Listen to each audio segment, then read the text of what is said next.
كده خلصنا المواد اللي داخله في صناعه الايه؟ الخرسانه. عاوزين نشوف بقى خصائص الخرسانه نفسها. اول حاجه هنشوف الخرسانه وهي لسه طازجه. ايه الفرق بين الخرسانه الطازجه والخرسانه المتصلبه؟ الخرسانه بتمر بمراحل مع الزمن. من وقت اضافه الميه، من بعد اضافه الميه بتمر بمراحل. اول مرحله الخرسانه الطازجه، وبعديها بتخش في حاجه اسمها الخرسانه الخضراء، وبعد كده الخرسانه المتصلبه. الخرسانه الطازجه اللي هي خرسانه لا شك ابتدائي ولا شك نهائي ولا تصلبت، بتبقى في الفتره ما بين لحظه اضافه الميه لحد بدايه الشك الايه؟ الابتدائي. زمن الشك الابتدائي حصل، بعديها خلاص الخرسانه ايه؟ شكت. انا عايزها لا تشك ولا تتصلب. طول ما هي في الفتره دي ما حصلش ليها شك ابتدائي، انت ممكن تخلطها، ممكن تصبها، ممكن تدمجها، ممكن تعمل عليها اي عمليات تسوي سطحها او الفينش بتاع الايه؟ بتاع السطح بتاعها.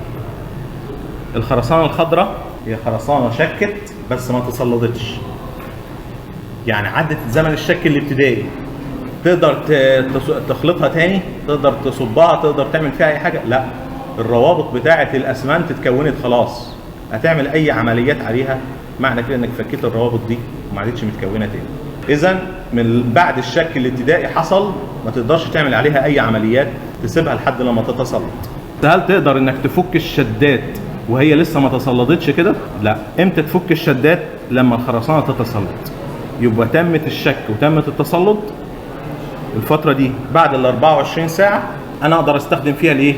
المنشأ، اقدر اشيل الشدات اللي انا كنت ايه؟ صلب فيها الخرسانه، عشان هي بتقدر تتحمل ايه؟ اوزانها واوزان الاحمال اللي هتحط عليها. ايه الاختبارات اللي نقدر نعملها على الخرسانه دي نتاكد من جودتها؟ اول حاجه القوام بتاع الخرسانه، يعني درجه بلل الخرسانه هي فيها ميه قد ايه، وهنشوف فيها الاختبارات بتاعتها: اختبار المخروط الهبوط، واختبار كره كيلي، واختبار انسياب الخرسانه. القوام غير قابليه التشغيل، يبقى في خاصيه ثانيه اللي هندرسها هي قابليه التشغيل. ازاي؟ انا كل ما هزود الميه اكيد هتساعد معايا في التشغيليه وهتبقى احسن. اديها ميه اديك تراوح، لا مش كده، مش شرط. قابليه التشغيل بتاعتك مش شرط انك تحتاج الحاجه الايه؟ اللي تكون مايعه معاك قوي. انت ممكن الميوعه الزايده دي تزود معاك المشاكل.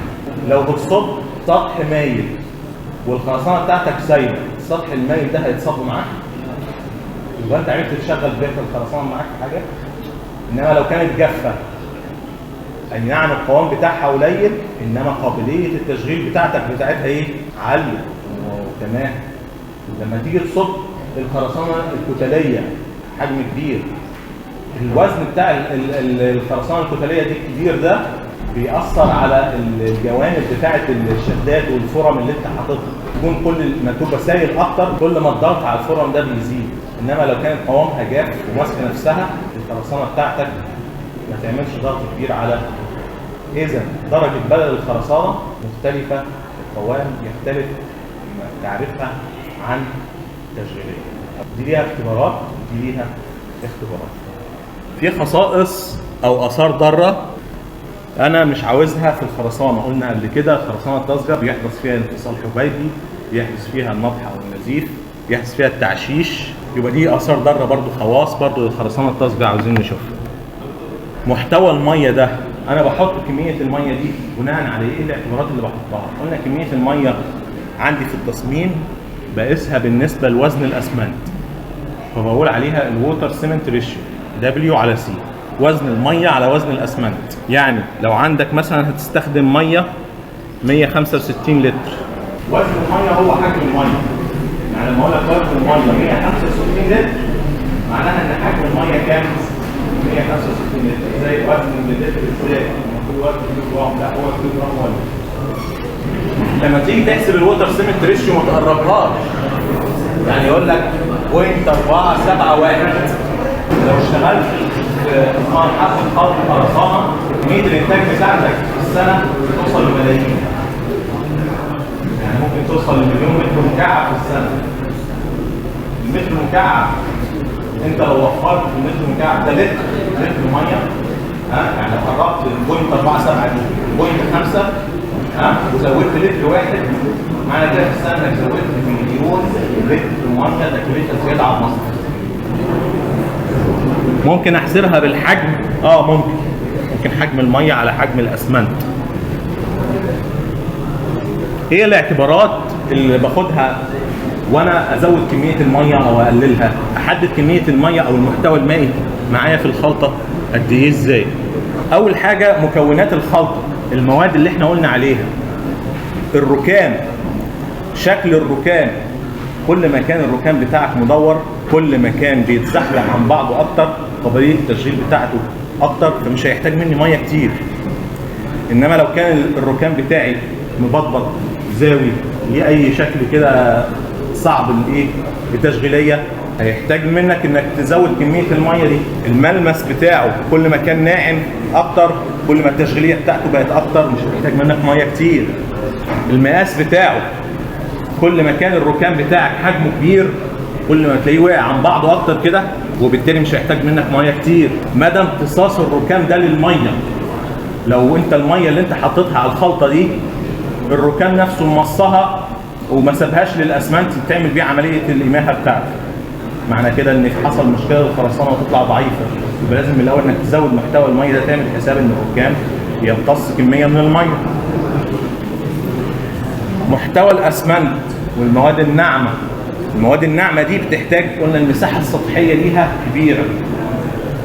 معنى مساحه سطحيه كبيره معنى كده ان هي محتاجه ميه ايه؟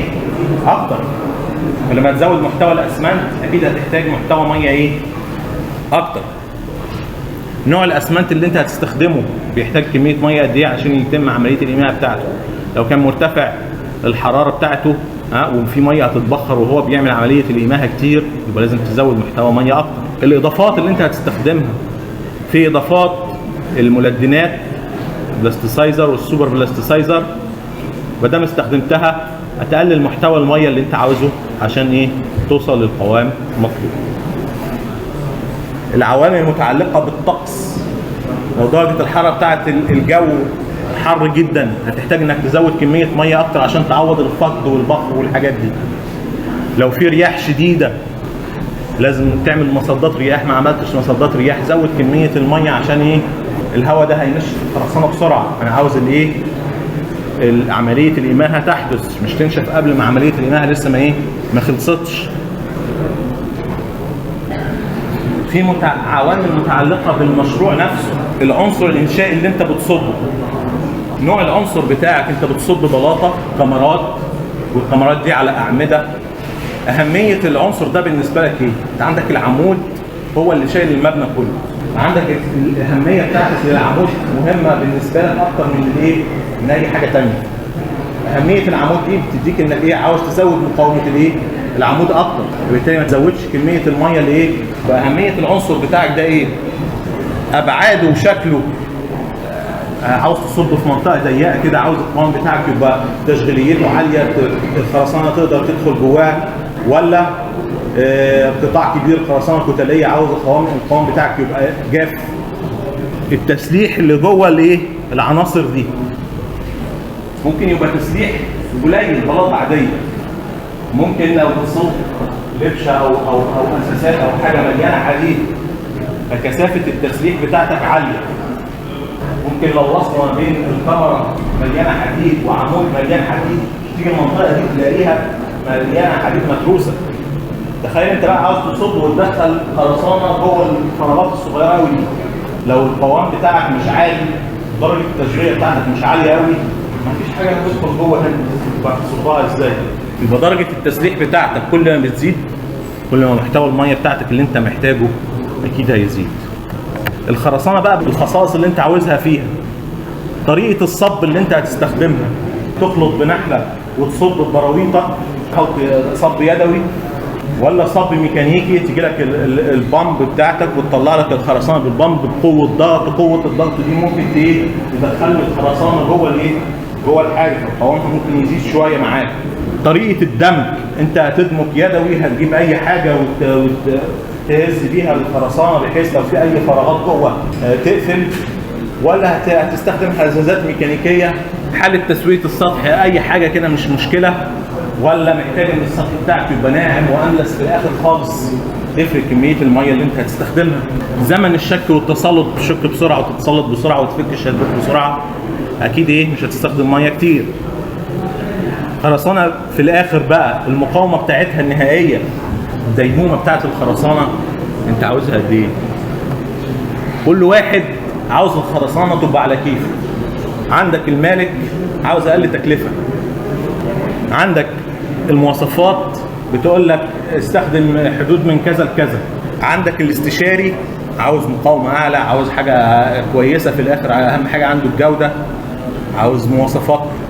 المقاول مش عاوز يدفع. الكونكريت بروديوسر اللي هو بتاع محطه الخلط اللي هينتج لك الخرسانه برضه مش عاوز مش عاوز تكلفه، عاوز يكسب. فكل واحد عاوز الخرسانه على كيفه. انت بقى لازم توازن ما بين الوركابيلتي بتاعتك، قابليه التشغيل بتاعت الخرسانه، وما بين المقاومه.